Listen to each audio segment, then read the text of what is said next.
केंद्रीय बजट 21-22 को देश के वित्त मंत्री निर्मला सीतारमण ने सोमवार को लोकसभा में पेश कर दिया है और बजट के पेश होते ही बिहार का सियासी पारा काफी गर्म हो गया है।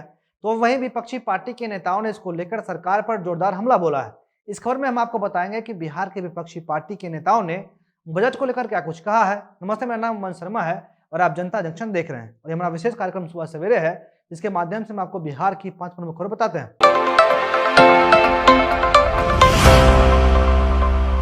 पहले खबर के माध्यम से हम आपको यह बताएंगे कि कल पेश हो चुके बजट को लेकर बिहार के नेताओं ने क्या प्रतिक्रिया दी है। शुरुआत करते हैं नेता प्रतिपक्ष तेजस्वी यादव से। बजट को लेकर नेता प्रतिपक्ष तेजस्वी यादव ने बिहार विधानसभा में कहा है ये बजट बिहार के लोगों को ठगने का काम कर रही है। आगे तेजस्वी ने कहा है कि जब बजट का भाषण चल रहा था तो बिहार के सांसद टेबल को थपथपा रहे थे और हम सीएम नीतीश कुमार से पूछना चाहते हैं कि इस बजट में बिहार को क्या कुछ मिला है। उन्होंने कहा कि केंद्र सरकार कहती है कि हम किसानों की आय को दुगुनी कर देंगे, लेकिन इस बजट को देखकर ऐसा कुछ भी नहीं होता हुआ दिखाई दे रहा है और इस बजट से किसानों का हाल और भी काफी बुरा हो जाएगा। इतना ही नहीं, उन्होंने ये भी कहा कि यह बजट नहीं बल्कि देश को बेचने का सेल था। आगे उन्होंने ट्वीट करते हुए लिखा है कि आम बजट में बिहार के लिए ना कोई यूनिवर्सिटी, ना अस्पताल, ना राष्ट्रीय राजमार्ग, ना कारखाना और ना ही रेलवे लाइन और ना ही इंफ्रास्ट्रक्चर प्रोजेक्ट का जिक्र किया गया है और इसके माध्यम से आम आदमी पर बोझ को लाद दिया गया है। उन्होंने अपने अगले ट्वीट में लिखा है कि यह देश को बेचने वाला बजट है और यह बजट नहीं बल्कि सरकारी प्रतिष्ठानों और संपत्ति को बेचने की सेल थी। चलिए अब बात करते हैं कि जन अधिकार पार्टी के मुखिया पप्पू यादव के प्रतिक्रिया के बारे में।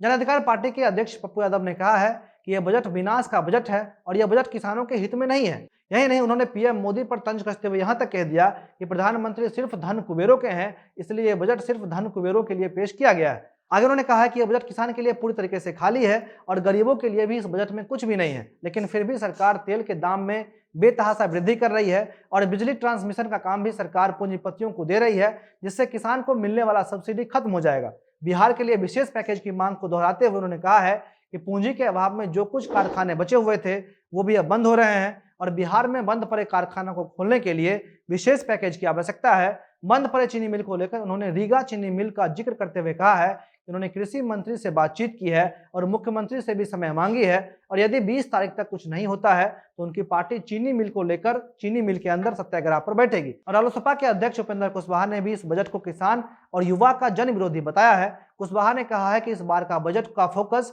किसानों पर होना चाहिए था, लेकिन ऐसा नहीं हुआ है। इतना ही नहीं, पूरे बजट में कहीं भी बिहार का जिक्र नहीं था। ना तो केंद्र सरकार ने बिहार को विशेष राज्य का दर्जा देने की कोई बात कही है और ना ही इस दिशा में किसी विशेष पैकेज का कोई जिक्र हुआ है और केंद्र के इस रवैये से बिहार के लोग काफी मायूस हैं। अब दूसरी खबर, आपने अपने जिंदगी में सबसे महंगी सब्जी किस भाव में खरीदी है? मुझे लगता है कि 82,000 रुपये प्रति किलो की सब्जी के बारे में शायद ही आपने सुना होगा। सवाल बहुत हो सकते हैं कि आखिर इस सब्जी कौन खाता होगा, यह सब्जी कौन खरीदता होगा और इसकी खेती कहाँ होती होगी। सबसे पहले खेती वाले प्रश्न का जवाब दे दूं कि इस सब्जी की खेती बिहार में हो रही है। ये एक अच्छी खबर थी, तो हमने सोचा कि इसके बारे में आपको सुबह सवेरे के माध्यम से बताया जाए। ये सब्जी औरंगाबाद जिले के करमडीह गांव के रहने वाले किसान अमरेश कुमार सिंह उगा रहे हैं। अमरेश से जब इसके बारे में पूछा गया कि ये सब करने का आइडिया उन्हें कहां से आया, तो उन्होंने बताया कि वाराणसी के रहने वाले कृषि वैज्ञानिक डॉक्टर लाल की देखरेख में 5 कट्ठा जमीन पर इसकी खेती शुरू की गई है। फिलहाल खेती सिर्फ परीक्षण के तौर पर की जा रही है और 2 महीना पहले इस जमीन पर पौधा लगाया गया है। इस सब्जी के बारे में आपको बता दूं कि इसका नाम हॉपसूट्स है, जिसे दुनिया का सबसे महंगा सब्जी कहा जाता है। अंतर्राष्ट्रीय बाजार में इस सब्जी की कीमत 1000 यूरो प्रति किलो यानी कि लगभग 82,000 रुपये प्रति किलो है। ये विशेष प्रकार का सब्जी है जिसका उपयोग दवा बनाने के लिए भी होता है। टीबी के इलाज में भी इससे बने दवाई का प्रयोग होता है। वहीं इसके फूलों की डिमांड भी मार्केट में बहुत ज़्यादा है और इसके फूलों से बियर बनता है। इसके फूलों को हॉपकॉर्न्स कहा जाता है। वहीं इसके टहनियों का इस्तेमाल खाने में होता है। इसका अचार भी बनता है जो काफ़ी महंगा बिकता है। यूरोप के देशों में इस सब्जी की खेती अच्छी मात्रा में होती है, लेकिन भारत के लिए यह भी नया है और फिलहाल भारत की सरकार इस खेती की सब्जी पर रिसर्च करवा रही है और अगर सब कुछ ठीक रहा तो इस सब्जी की उपज को बढ़ावा मिलेगा, जिससे किसानों की किस्मत बदल सकती है। अब तीसरी खबर, बिहार की राजधानी पटना में लगातार बढ़ रही आपराधिक घटना से सरकार अब सीख लेते हुए दिख रही है।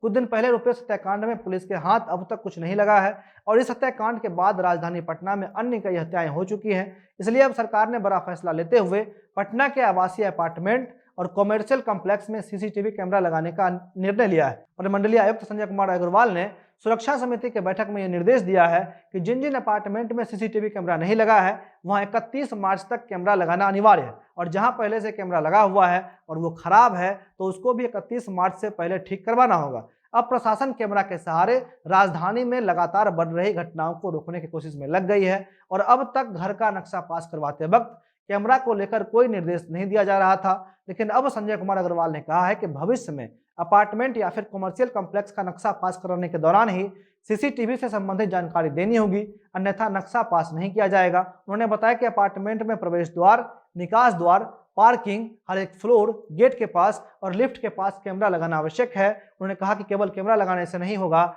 बल्कि वो ठीक तरीके से काम कर रहा है, ये भी सुनिश्चित करना आवश्यक है। आदेश दिया गया है कि नगर निगम को थानावार तरीके से अपार्टमेंट की सूची उपलब्ध करवानी होगी। बताया गया है कि शहर में 1500 से अधिक अपार्टमेंट हैं और कई अपार्टमेंट में रहने वाले लोग समय समय पर इस चीज को लेकर शिकायत भी करते रहे हैं और अब हर एक जिम्मेदार अधिकारी को यह निर्देश दे दिया गया है कि शहर में कैमरा लगाने को लेकर जो दिशा निर्देश दिया गया है उसे गंभीरता पूर्वक लागू करने के लिए भी कहा गया।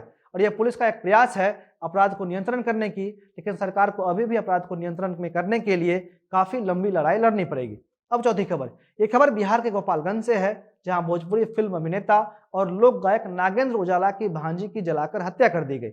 हत्या का आरोप ससुराल वाले पर लगा है और कहा जा रहा है कि ससुराल वाले ने दहेज को लेकर उनकी भांजी को जलाकर मार दिया। इसके बाद सबूत को मिटाने के लिए शव का अंतिम संस्कार भी कर दिया गया। घटना को लेकर मृत महिला की मां ने महिला के पति, सास और ससुर समेत 5 लोगों पर एफआईआर दर्ज करवाया है। जिसके बाद पुलिस ने एफआईआर पर तुरंत कार्रवाई करते हुए मृतक महिला के सास और ससुर को गिरफ्तार किया है। जानकारी के मुताबिक भोजपुरी अभिनेता नागेंद्र उजाला ने अपनी भांजी जूही कुशवाहा की शादी 2 महीने पहले 27 नवंबर को भोरे थाना के भानपुर बनकटा गांव में कोमल भगत के पुत्र अभिषेक कुशवाहा के साथ की थी और कहा जा रहा है कि शादी के बाद से ही जूही के ससुराल वाले दहेज में 2 लाख रुपये नगद और 1 बुलेट देने के लिए उसे प्रताड़ित कर रहे थे। इसके बाद जब उनकी मांग पूरी नहीं की गई तो रविवार को जूही के ससुराल वालों ने उसे जलाकर मार दिया। अब अंतिम और 5वीं खबर, अपने अंतिम खबर के माध्यम से हम आपको ये बताएंगे कि कल पेश हुए बजट में बिहार को लेकर क्या कुछ निकला है। वैसे तो विशेषकर बिहार का नाम भी बजट में नहीं लिया गया है, लेकिन अगर सामान्य रूप से बात की जाए तो कुछ फायदा बिहार को मिला है। जैसे बिहार के 45,945 गांवों को ऑप्टिकल फाइबर नेटवर्क से जोड़ा जाएगा। यह महत्वाकांक्षी योजना केंद्र सरकार ने पिछले साल सितंबर में लागू किया था। इसके अलावा बजट में पटना सहित बिहार के कई बड़े शहरों को मेट्रो की सौगात मिल सकती है। वित्त मंत्री ने बताया कि देश के टियर 2 के शहरों में मेट्रो कनेक्टिविटी को बढ़ाने की योजना है और फिलहाल बिहार से एकमात्र शहर पटना है जहां मेट्रो का काम चल रहा है। लेकिन टियर 2 और टियर 3 में मुजफ्फरपुर, दरभंगा, गया और भागलपुर शामिल हो सकता है। वही केंद्र सरकार बिहार में 1078 किलोमीटर के लंबे लाइन में बिजली के तार को बिछाएगी। इसके अलावा सरकार ने 2022 तक रेलवे का ईस्टर्न डेडिकेटेड फ्रेट कॉरिडोर का निर्माण करवाएगी, जो पंजाब, हरियाणा, उत्तर प्रदेश, बिहार और झारखंड से होकर गुजरेगा, जिसका बिहार में करीब 239 किलोमीटर का हिस्सा आता है, जो अब तक सिर्फ 98 किलोमीटर का था। आज इतना ही, धन्यवाद।